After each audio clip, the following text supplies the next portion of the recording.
मनोज तिवारी आते ही कब है यहाँ पे? अब तो रैलियां कर रहे हैं, आज मोदी जी आए हैं। रैली कर रहा है, दिखावे की रैली कर रहा है। मनोज तिवारी ने कुछ काम किया है नहीं किया? मनोज तिवारी को हम नहीं जानते भाई, हम झाड़ू को जानते। कैसा काम किया?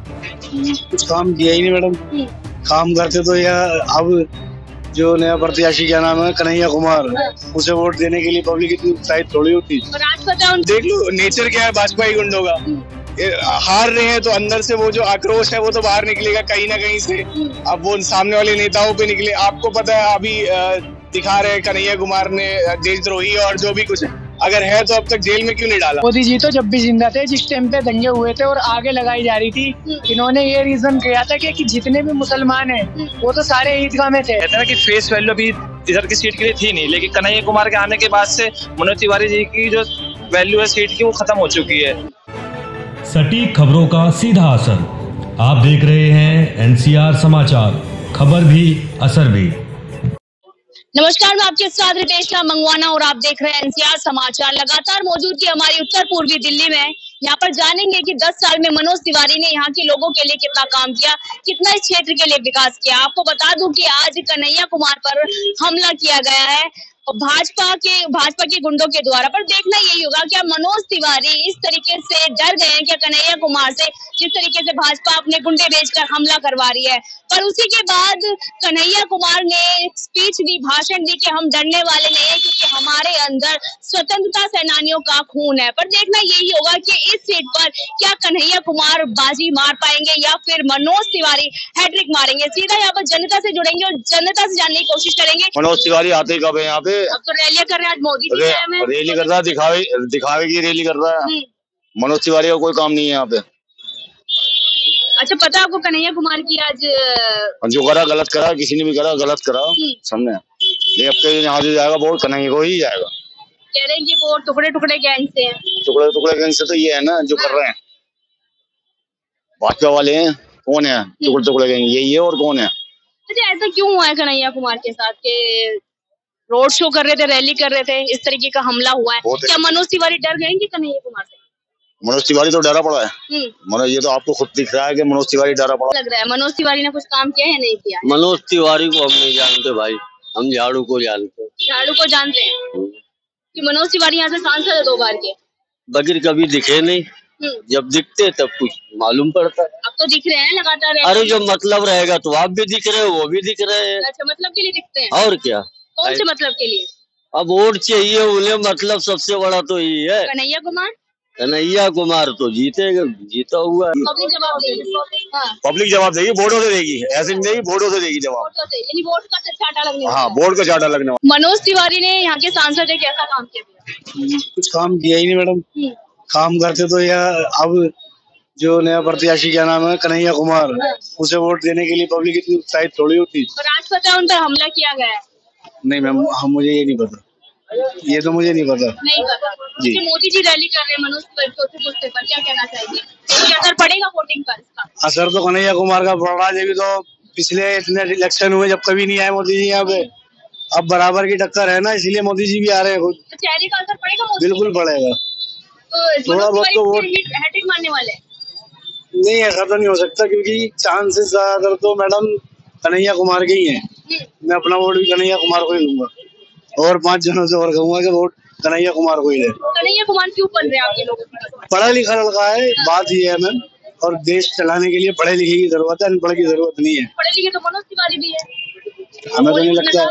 बॉलीवुड में काम करते हैं मगर करते काम क्या कर रहा उन्होंने बताओ मुझे। 10 साल में 2 बार यहाँ पे फ्लाईओवर बनाए, यहाँ पर बैंकेट हॉल। अरे मैम, हमें तो पता नहीं, हमने तो देखा नहीं कोई ऐसा काम हुआ मनोज तिवारी ने कर रहा। नहीं कर रहा मोदी जी कैसे लग रहे हैं? फिलहाल तो डूबते हुए दिख रहे हैं। डूबते दिख रहे हैं और 400 पार का नारा दे रहे हैं। वो अलग बात है मैडम, हो सकता है, कुछ भी हो सकता है। अब रैली में क्यों नहीं गए मोदी जी के? पीछे तो रैली हो रही है। अब अपना काम देखेंगे, मोदी जी की रैली देखेंगे। मोदी जी की तो हर कोई जाता है रैली देखने। हम अपने काम से मतलब रखते हैं मैडम, हमें जरूरत नहीं है किसी की भी रैली। देश के प्रधानमंत्री हैं कन्हैया कुमार की, उसमें भी नहीं गए हम तो हम क्यों जाएंगे? हम अपना काम करेंगे या वहाँ पे रैलियों में जाएंगे? हार रहे हैं तो अंदर से वो जो आक्रोश है वो तो बाहर निकलेगा कहीं ना कहीं से। अब वो सामने वाले नेताओं पे निकले। आपको पता है अभी दिखा रहे कन्हैया कुमार ने देशद्रोही और जो भी कुछ है, अगर है तो अब तक जेल में क्यों नहीं डाला? अब वो वापस आए हैं। तो पेरोल पे वापस है, वो इलेक्शन कैसे लड़ रहा है फिर? आपको तो पता है ना, इंडियन डेमोक्रेसी में पेरोल पे अगर वो है तो इलेक्शन कैसे लड़ रहा है? अगर उस पे देशद्रोही के चार्जेस है तो केजरीवाल भी तो आए हुए हैं ना। तो देशद्रोही के चार्जेस नहीं है ना केजरीवाल पे।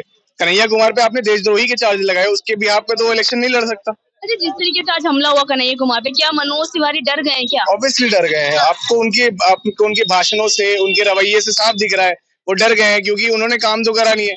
लोकल लोग पहचानते भी नहीं है कि यहाँ के प्रत्याशी मनोज तिवारी है। वो बस इलेक्शन के टाइम जानते हैं, वो बस इलेक्शन के टाइम। फ्लाईओवर बैंक्वेट हॉल भी यहाँ पर, फ्लाईओवर जो बना है वो शीला दीक्षित का देन है, ठीक है। उन्होंने पास कराया, जो भी यहाँ पर की जितनी काम हुए सब शीला दीक्षित के टाइम के। अभी अगर हकीकत मानो तो केजरीवाल ने भी यहाँ के लिए बहुत कुछ खास नहीं करा है। आप जाम देख सकते हो, कितना जाम लगता है इस रोड पे, या पीछे रोड पे कितना जाम लगता है। क्योंकि सांसद तो बड़े बड़े काम करते हैं, जैसे फ्लाईओवर बना दिए, बैंक्वेट हॉल बना दिए, फिर भी मनोज तिवारी ने काम करा है। पर जो सड़कें बनानी होती है वो विधायक के हाथ में होती है। तो विधायक कहाँ कर रहे हैं? कौन से विधायक नहीं कर रहे ना? आप देख लो ना, यहाँ का डेवलपमेंट, ये दिल्ली का वो हिस्सा है। प्रेसिडेंट हाउस और मोदी जी का घर अलग है।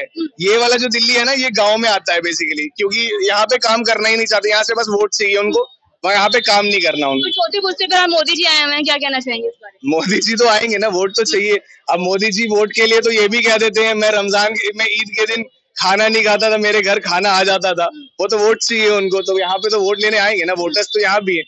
काम बोल रहे हैं, क्या कहते हैं मोदी जी कि अगर मैं हिंदू मुसलमान करूंगा तो मैं जीने लायक नहीं रहूंगा समाज में, क्या कहना चाहेंगे? कर ही तो रहे, ये तो उनका बेसिक इंस्टिंक्ट है ना। वो मैं जीने लायक नहीं रहूंगा अगर हिंदू मुसलमान करूंगा तो।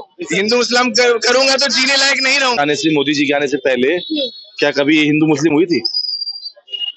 कांग्रेस तो करती थी। आपने कभी हिंदू मुस्लिम में फर्क समझा? मैंने तो नहीं देखा उस टाइम पर, मेरे को मैं पढ़ती थी, पढ़ाई करती थी उस टाइम। तो कभी आपको ऐसा फील हुआ? ऐसा मुझे नहीं फील हुआ उस टाइम पर। तो अब क्यों हो रहा है? नहीं, आप बताइए ना, मैं आपसे जानकारी लेना चाह रहा हूँ। आप न्यूज रिपोर्टर, मुझसे ज्यादा जानते हो। बिल्कुल, मैं रिपोर्टर हूँ, तभी हाँ मैं जानती हूँ, तभी मैं आपसे लोग पूछने आई हूँ। क्या अब तो क्या कहते हैं मोदी जी ने ये कह दिया कि मैं हिंदू मुस्लिम करूंगा तो मैं समाज में रहने लायक नहीं था। अब जब उनको पता चल रहा है कि उनकी सीट जाने वाली है, उससे पहले क्या हुआ था? उससे पहले क्या हुआ था? दंगे कितनी बार हो चुके हैं, एक बार थोड़ी ना हुए हैं। मरता कौन है? आप और हम। कोई नेता मरा आज तक? कोई नहीं मरा। नेता कोई फैमिली वाला मरा हो वो भी नहीं मरता। मरता कौन है? गरीब, जिसको दो वक्त की रोटी चाहिए, जो वो काम के लिए मार्केट में घूम रहा है। अब यहाँ मान लो कि मार्केट में एकदम लोग पब्लिक आई हुई है और इस टाइम पे दंगा हो जाए, कोई बात हो जाए, कोई भी बात हो जाए, मरेगा कौन? नेता थोड़ी ना मरेगा। पर भाजपा पार्टी और मोदी जी लगातार कहते हैं कि जब से हम आए हैं इस शासन में दंगे रुक गए हैं, बम विस्फोट रुक गए हैं। लॉकडाउन से पहले क्या हुआ था सीलमपुर क्षेत्र में? मोदी जी तो जब भी जिंदा थे, जिस टाइम पे दंगे हुए थे और आगे लगाई जा रही थी, इन्होंने ये रीजन किया था कि जितने भी मुसलमान हैं वो तो सारे ईदगाह में थे, ठीक है। अभी इन्होंने क्या किया था, जो अटैक जो हुआ था, हम तो सारे ईदगाह में थे, सारे मुसलमान जितने भी नए बंदे होते हैं सब ईदगाह में था।